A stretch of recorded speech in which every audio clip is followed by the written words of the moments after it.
Today we are going to start the second lesson of class 10th English textbook, The Wise Caliph.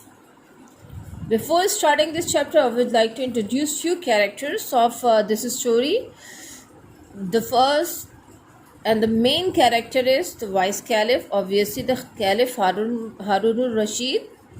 Another is Qazi, a beggar, and rich man or well-to-do man. Okay, the Caliph Harun Rashid was known and respected for his justice and wisdom. खलीफा हारून रशीद वो जाने जाते थे यानी और उन्हें बहुत इज्जत दी जाती थी उनकी अक्लमंदी और इंसाफ की वजह से. At night he would disguise himself as common man. वो रात के वक्त आम लोगों का भेष बदला करते थे या आम आदमी का भेष बदला करते थे and go through the streets of Baghdad. Baghdad की गली में जाया करते थे. He would mingle with common people in order to gain first-hand knowledge of their difficulties and problems. और वो लोगों में घुल मिल जाया करते थे ताकि वो उनके यानी मसाइल को खुद से जान सकें और उनके मुश्किलात को. There are two kinds of knowledge, the first-hand knowledge and another is second-hand knowledge. Okay, what is the first-hand knowledge? That we get directly without any other source. The second-hand knowledge that we get from different sources. ठीक है, first hand knowledge जो हम खुद से देखते हैं, हम खुद से ऑब्जर्व करते हैं और हमें पता मतलब डिफरेंट उससे रिलेटेड चीज़ें पता चलती हैं. सेकंड हैंड नॉलेज अगर हम जो खुद से जिस चीज़ के विटनेस है अगर हम वो किसी और को बताते हैं तो वो सेकंड हैंड नॉलेज होगा. ठीक है, उसके बाद सेकंड हैंड नॉलेज आएगा. बुक्स का नॉलेज यानी हमारे पास और कितनी सारी सोर्सेज हैं नॉलेज की. ठीक है, तो वो सब सेकंड हैंड नॉलेज में आ जाती हैं. Okay, now again the second paragraph. One day when he was holding gold, he here referred to Caliph Harun al-Rashid. Two men were brought before him. One of them was well dressed and appeared to be a well-to-do, respectable citizen. एक दिन जब खलीफा हारून रशीद अपनी अदालत लगा के बैठे थे तो उनके सामने दो आदमी लाए गए. उनमें से एक बहुत बेहतरीन लिबास में खाते पीते यानी खाता पीता और इज़्ज़तदार शख्स लग रहा था. While the other seemed to be a beggar, और दूसरा दिखने में फ़कीर लग रहा था. Because he was in rags, क्योंकि वो फटे पुराने कपड़ों में था. These two men were holding between them a beautiful white horse. इन दोनों ने एक खूबसूरत सफ़ेद घोड़े को थाम रखा था. The qazi approach the caliph and said to him. काजी जो है वो खलीफा की तरफ बढ़े और कहा, O leader of the faithful, I have brought before you dispute which I could not settle. O leader of the faithful पुकारने का टाइटल है, खलीफा को पुकारने का टाइटल है. अमीरुल मोमिनीन के सेंस में है. अमीरुल मोमिनीन, मैं आपके सामने एक झगड़ा लेकर आया हूँ जो कि मैं हल नहीं कर पाया. इट इज़ डिफ़िकल्ट केस, और ये मुश्किल केस है. But I am certain that with your knowledge and wisdom you will pronounce a just decision. मुझे पूरा यकीन है कि आप अपने इल्म और अक्लमंदी के साथ इंसाफ के साथ में फैसला करेंगे. What is a dispute? आज क्या ले. अब खलीफा क्या पूछते हैं कि झगड़ा क्या है. अब काजी खलीफा को डिटेल बताएंगे उस झगड़े की. This two man here of fighting over this horse. ये जो दो आदमी हैं इस घोड़े के ऊपर लड़ रहे हैं. Each one of them claims and swears that this horse is his. और दोनों ही दावा कर रहे हैं, कसम खा रहे हैं कि घोड़ा उनका है. Step forward the caliph ordered the well dressed man and let's hear what you have to say. अब खलीफा अब उनकी कहानी सुनने के लिए नहीं क्या कहते हैं, आगे बढ़ो. किसे? रिच मैन से कहते हैं कि आगे बढ़ो, देखते हैं कि आप अब क्या कहना चाहते हैं. ओके, अब इस नेक्स्ट पैराग्राफ में टोटल जो है रिच मैन अपनी तरफ का जो पॉइंट ऑफ व्यू है वो क्लियर करेगा. अब रिच मैन क्या कहता है? The man said to the caliph, O leader of the faithful, I beg to believe me that whatever I say in your presence shall be truth. अब खलीफा क्या कहता, वो रिच मैन कैलिफ से क्या कहते हैं कि अमीरुल मोमिनीन, मैं आपसे रिक्वेस्ट करता हूँ, बैग रिक्वेस्ट के सेंस में, इल्तिजा करने के सेंस में यूज़ होगा। मैं आपसे इल्तिजा करता हूँ कि आप मुझ पर यकीन करें कि मैं जो कुछ आपकी मौजूदगी में कहूँगा वो सच होगा। This morning when I was riding to the city I saw this beggar limping along ahead of me। और इस सुबह को जब मैं शहर की तरफ घोड़े पर सवार जा रहा था, मैंने इस फ़कीर को लंगड़ाते हुए अपने आगे देखा, जाते हुए देखा।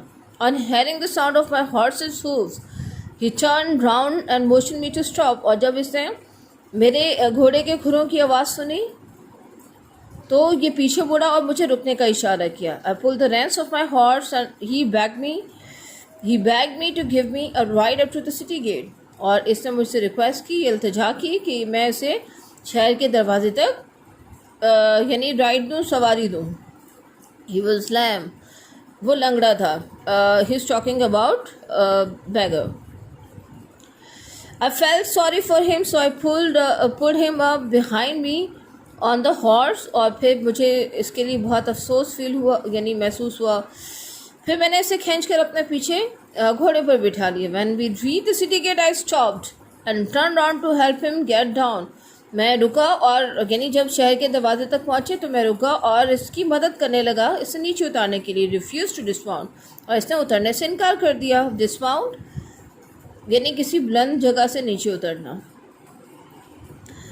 आई वॉज पजल्ड, मैं बहुत परेशान हो गया। And gently told him to get down, और उसे नरमी से कहा कि वह नीचे उतर जाए। Because we had reached the city gate.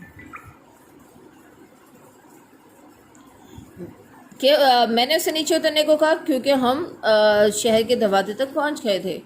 He said why should I get down. अब उस पर फ़कीर ने अभी शख्स बता रहे कि फ़कीर ने क्या उसे कहा कि मुझे क्यों उतरना चाहिए। I give you ride and now you want to rob me of my horse. कि मुझे क्यों उतरना चाहिए, मैंने तो तुम्हें सवारी दी और तुम मुझसे मेरा घोड़ा छीनना चाहते हैं।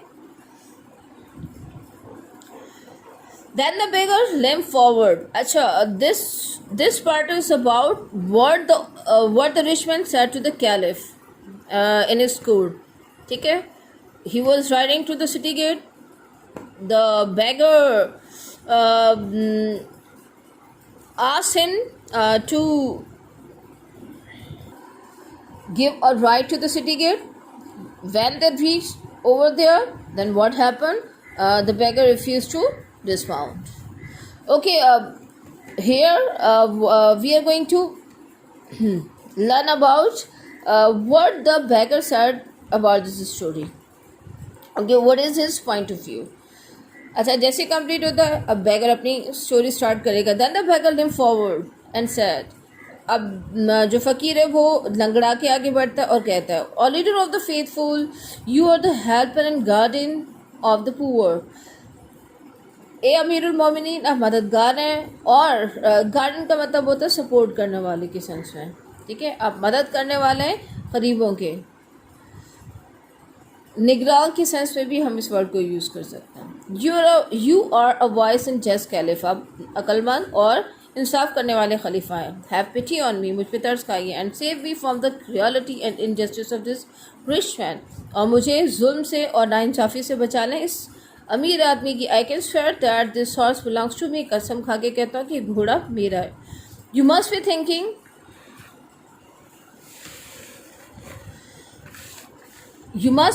like every else in the course how a beggar like me can afford to buy and keep such a fine horse। अच्छा, अब यहाँ पे वो क्या कहता है कि अब फ़कीर जो है वो अब फ़कीर अब क्या कहता है कि वो अब यानी जो खलीफा है वो उसे अमीर आदमी की जुल्म से बचा ले। और साथ में ये कहता है कि सब अदालत में ऐसे ही सोच रहे होंगे कि किस तरीके से फ़कीर जो है घोड़ा इतना खूबसूरत यानी इतना अच्छी क्वालिटी का जो घोड़ा है वो ख़रीदना अफोर्ड कर सकता है। अब वो आगे फर्दर क्या कहता है, it is because of the horse that I am in rags, और इसी घोड़े की वजह से मैं फटे पुराने लिबास में हूँ। Whatever money I had, जो कुछ भी मेरे पास पैसे होते हैं, I spend on this horse, मैं इस घोड़े पर खर्च कर देता हूँ। This morning as I was coming to the city on my horse, और इस सुबह को जब मैं शहर अपने घोड़े पे आ रहा था। I notice this man walking along the road, तो मैंने इस आदमी को यानी चलता टहलते हुए पाया सड़क के किनारे। Okay, when I came close to him he stopped me and requested me to lend him my horse. और जब मैं इसके करीब आया तो इसने मुझे रुकने को कहा और मुझसे यानी इल्तिजा की कि मैं उसे अपना घोड़ा उधार दूँ। He was in great hurry to reach the city, क्योंकि इसे बहुत जल्द यानी ये बहुत जल्दी में था शहर पहुंचने के लिए। Of course I could not lend my horse to a complete stranger, मैं यकीनी तौर पे मैं कैसे दे सकता था अपना घोड़ा एक मुकम्मल अजनबी शख्स को। खुद आई, क्या मैं ऐसा कर सकता था? इंस्टेड, इसके बजाय I let him ride my horse, मैंने उसे अपना घोड़ा चलाने दिया। While I sat behind him, और मैं उसके पीछे बैठ गया।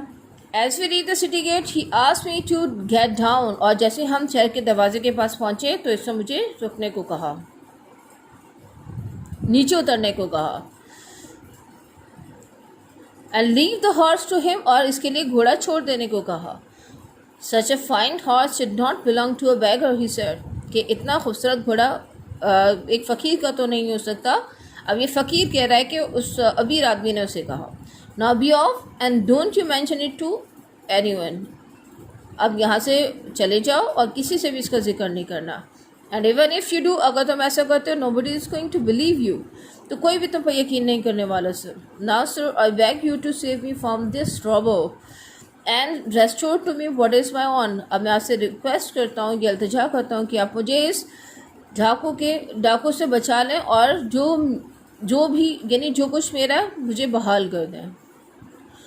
अच्छा, अब अमीर आदमी ने भी अपनी स्टोरी बताई और फ़कीर ने भी अपनी स्टोरी बताई।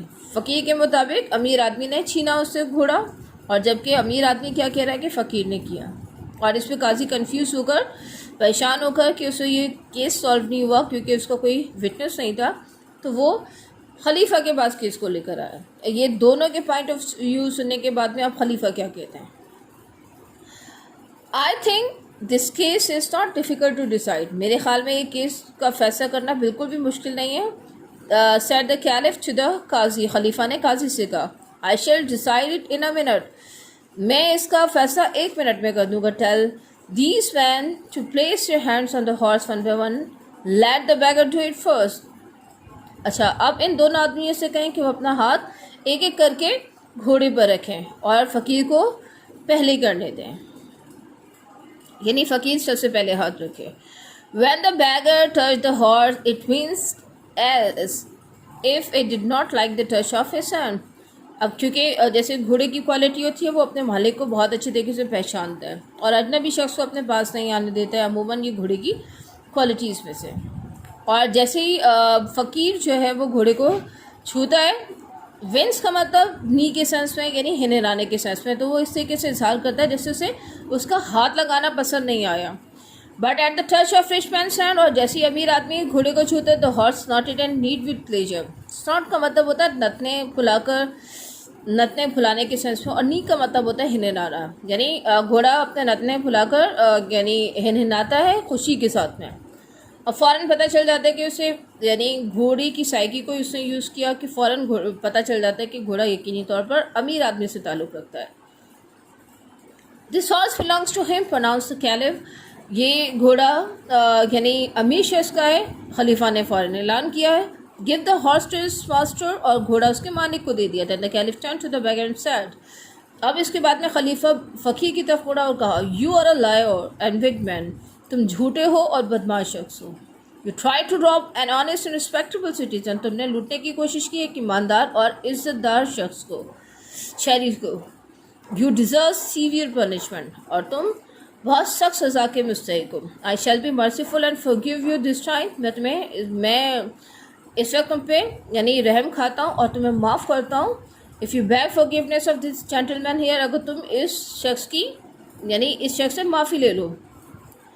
The rich man readily forgave the beggar, और अमीर आदमी फ़ौरन जो है फ़कीर को माफ़ कर देता है। And feeling sorry for him took out his purse and give him a handful of gold coins, उस पर तरस खाता है और उसके बाद में उसे मुट्ठी भर सोने के सिक्के देता है। This Nobel action of the rich man please everybody in the court, और ये जो अमीर आदमी का आला जो अमल होता है वो सबको कोर्ट में खुश कर देता है। मीनिंग इसमें खलीफा हारून रशीद के इंसाफ और अक्लमंदी दोनों का यानी दोनों से रिलेट इसमें स्टोरी बताई गई है। किससे किससे खलीफा ने इंसाफ भी किया और अपनी अक्लमंदी की वजह से बहुत आसानी के साथ में एक केस को भी हल कर दिया जिसका कोई एविडेंस नहीं था। और दो जो लोग घोड़े के ऊपर क्लेम कर रहे थे तो आसानी के साथ उन्होंने फाइंड आउट कर लिया कि घोड़ा एक्चुअल में किसका है। ये हम चैप्टर कंप्लीट हुआ। और होमवर्क के लिए लाजमी तौर पे पोर्टल को देखिएगा और टेस्ट के लिए भी, और साथ में जो भी आप लोगों को वर्कशीट्स दी जा रही है रेफरेंस शुदा कॉन्टेक्स्ट की, तो उसे खुद से सॉल्व करने की कोशिश कीजिए। Thank you very much.